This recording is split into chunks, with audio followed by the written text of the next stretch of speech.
My name is Gary Officer, founder and CEO of CWI Labs. Welcome to the CWI Labs Equitable Recovery series. Our guest today is Malcom Glenn, our Senior Fellow in Residence.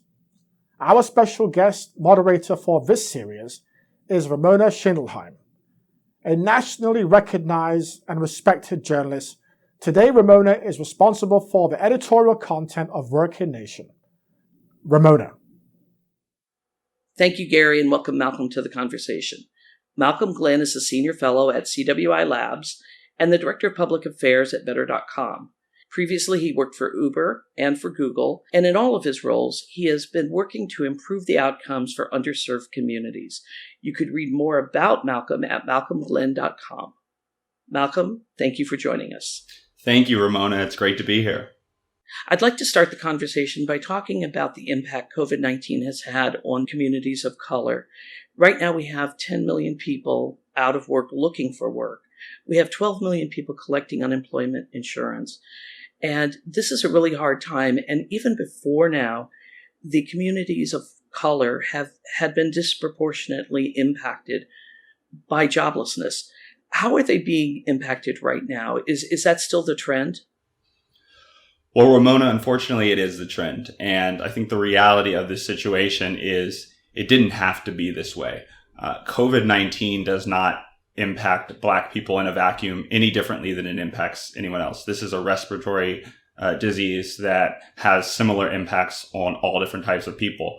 But the challenge for the Black community and other communities is that Black people are disproportionately likely, because of systemic issues of racism that have been going on for generations, to be overweight, to have underlying health conditions, to be essential workers. These are all attributes that contribute to the damaging impact of COVID-19, both from a physical impact as well as an economic impact. And so the challenge for Black families and Black households were significant before COVID, but what COVID has really done is that it has exacerbated all of those issues. So Black people were less likely to own their homes. Black people were more likely to be living paycheck to paycheck. Black people were more likely to have underlying health conditions that they needed to have covered by their health insurance. COVID has made all of those things worse.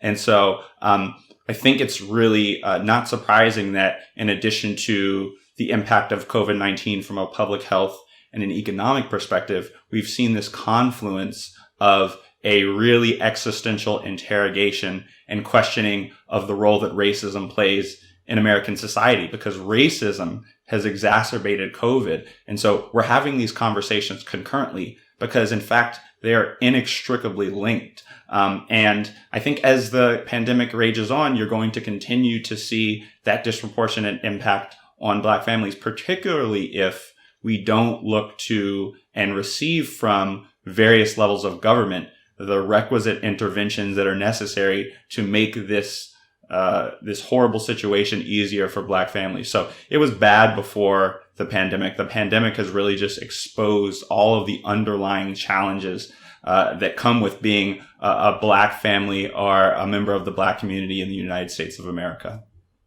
You know, there's a lot to unpack in there. Why is it that Black workers would be having a more difficult time finding work?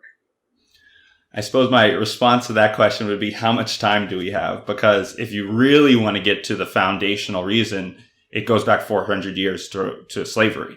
And the fact that we built a country based on a system where we fundamentally undervalued the existence of Black people. It started literally as Black people being considered 3/5 of people. It continued over the course of slavery. Even after slavery ended, there was the period of Reconstruction, and then what followed Reconstruction was Jim Crow. And over the course of the entire second half of the 19th and 20th century, you had these massive movements of Black people looking for basic rights in terms of voting, in terms of civil rights, in terms of being able to eat at integrated lunch counters.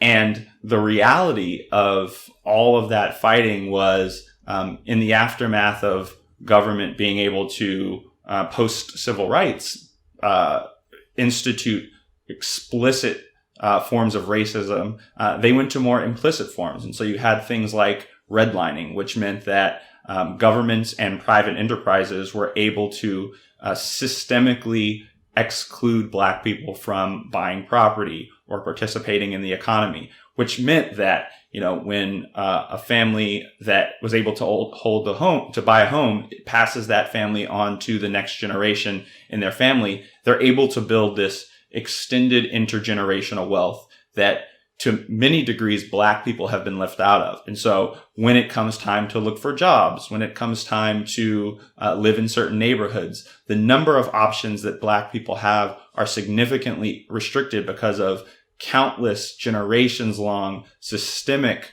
issues of segregation and discrimination. And so, Black people have access to fewer jobs because of where they live. Black people have access to fewer jobs because of being systemically left out of the education system. Black people have access to fewer jobs because many job hirers simply are less willing to take Black people on for jobs that they're qualified for. Again, this is all stuff that happened in the hundreds of years before we got to COVID-19. And then COVID-19 comes along and really just sort of lays bare all of these issues. It exacerbates these foundational inequities that have always existed. And to whatever degree, we felt like we were in the process of mitigating some of those gaps around income, home ownership, access to equitable and sustainable work.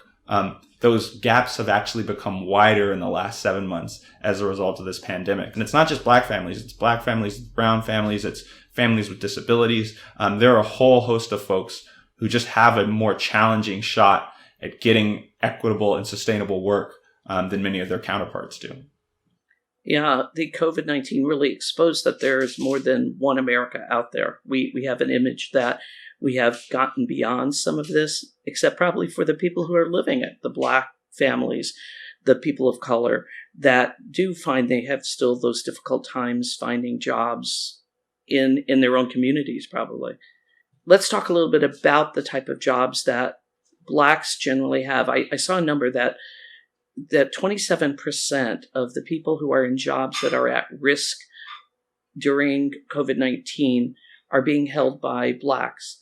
Yes, Black families are more likely to occupy the jobs that require them to go out into the world and expose themselves to other people and, by extension, the risk of COVID-19. One of my former roles was leading policy for accessibility and underserved communities at Uber. And we used to look at the data all the time to determine what our driver population at Uber looked like. And a large proportion of the drivers, bigger than any other proportion, were Black and brown folks. And when the pandemic hit, I think that was a real shock to their ability to make their money. Of course, people were less likely to want to get in a car with a stranger, particularly before we were aware of the value proposition of masks and people weren't wearing them.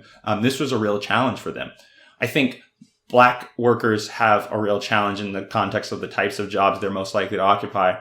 But, the real group that's finding this experience challenging is older Black workers. Older Black workers make up a disproportionate part of what we call the gig economy. In fact, almost half of Uber and Lyft drivers in the United States are 50 and older. For a lot of folks, this was a really valuable opportunity for them to make money on their own time, to be able to, have the flexibility to work whenever they needed to work.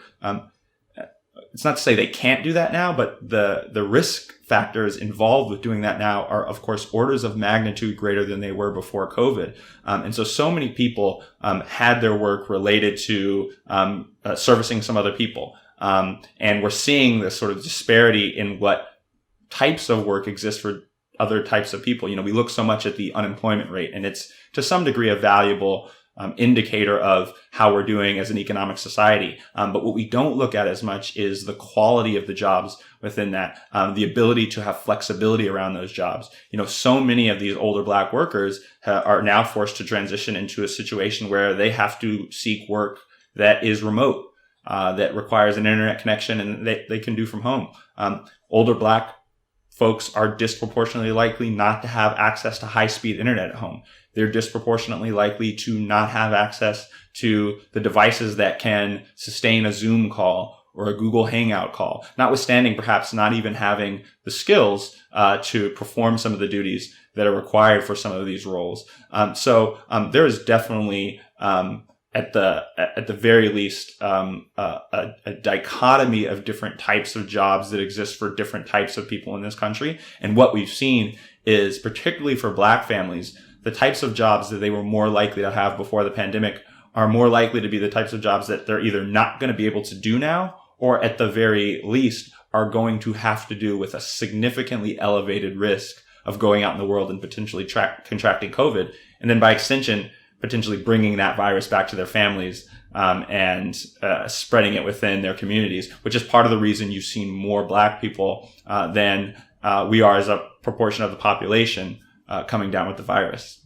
So how do we close this gap? How do we get Black workers prepared for the jobs of the future? With everything leading toward digital knowledge, digital skills, how do we as a society make sure that people are not left out? Well, I think there are a couple of things that we can do to help improve the transition to a more digital first future, particularly for the people who have historically been left behind by some of these transitions. One of them is holding companies to account around their ability to give out devices and services that offer that digital skill set. One of the real challenges of the COVID pandemic has been the fact that when the transition initially happened in March, a lot of people were stuck at home and they didn't have the devices in order to continue whatever they were doing, whether it was work or school or supporting a family member's work or school. And I've been really sort of heartened to see to the degree to which, as the pandemic has raged on, more companies have been thoughtful around the things that they can do. So I know in a number of places, companies like another one of my former employers, Google, have donated Chromebooks to certain school districts in order to make sure that kids, particularly those who qualify for free and reduced lunch, actually have access to the devices that they need in order to get their virtual schooling. Because I think there are multiple parts of this conversation. There's, of course, the fact that things are transitioning to a digital first nature, and there's creating the systems and the infrastructure to support that. But people need access to the basic services in order to get that. So you need the devices, you need high-speed internet access. And to the degree that we can start to pinpoint the communities that don't have that now, get them those devices and services that they need today, it will help the continued transition be a whole lot easier for those communities. Yeah, the number is, I believe, 18 million homes, individuals don't have broadband access. 14 million of those are actually in urban communities. We think a lot about no broadband in rural areas, but there's 14 million people in urban communities that don't have them. So if you don't have a laptop to begin with, you can't do your homework, you can't apply for a job. But if you don't have broadband, you're not going to be able to connect anyway. So I think that's, I've heard people describe that as the new civil right to make sure everybody has that access, because it's going to be even more important in the future. So When we talk about jobs, we talk about local, and a lot of jobs are local. So how do we get the government and business to work together in local communities to make sure that people have the training they need for those local jobs? Well, I think that's actually a real opportunity, because in a lot of ways, the government systems that we've been able to rely on most in the context of a crisis like the pandemic have been local governments. And I think part of that is because mayors and councils and people who are of the community, oftentimes the relatively small community where they live and work, understand the pain points of the people in that community. They've been impacted by this pandemic as well. And so when the people are of the community, when the people have a better sense of the ramifications for their community, when the people are less likely to play politics, I think that gives them a real opportunity to start to fill some of these gaps, again, at the very least in the short term. The other challenge that they have is these massive shortfalls as a result of spending money on basic goods and services over the course of the pandemic. So some of these places that have really robust testing for COVID are also facing really significant shortfalls in order to pay for the things that they're going to need to pay for as time goes on. And how do we make sure that there's equal access for education? Because I think that's been a barrier too. And a lot of times colleges you go to, you make connections, you make friends, and a lot of jobs, people hire people they know. That opportunity that is out there created by that community of college and university. So how do you make sure there's equal opportunity for Black community to get into these schools? There are tons and tons of exceptionally qualified Black people graduating from high school, graduating from college every year. And the reality is it's less about educational attainment and it's more about the private sector broadening their view of where they look for talent. Because I know from some of my experiences, both in the higher education sector and then when I transitioned over to the workforce, oftentimes employers are looking at a really myopic group of colleges and universities from which they recruit. And you hear so much from folks in the private sector about the so-called pipeline problem. This, what I believe, patently false notion that part of the reason so many of these private institutions lack diversity is because there is not a sufficient pipeline of Black skilled workers in the context of the fields that these people are trying to find jobs for. That's just not true. Now, there may not be as many Black workers at the 5 universities where these institutions usually recruit, but if you broaden the pool, you make recruiting at historically Black colleges and universities a point of emphasis, you're actually going to find that there are tons and tons of really talented people all around the university sector. I think geographic diversity is another really significant part of this. You know, when I used to work in Silicon Valley, I was struck by the degree to which so many of the employers there were so focused on only recruiting people who are willing to move to the Bay Area. Well, the reality is I lived in San Francisco. There are not a lot of Black people in San Francisco, and it's not a great incentive to ask Black people to move oftentimes across the country to a place where they're not going to see a great deal of representation of people that look like them. Now, this could perhaps be one of the real value propositions in the midst of, you know, what is really a nightmarish situation of the COVID pandemic. We're realizing the degree to which employers see that productivity can continue if we're working remotely.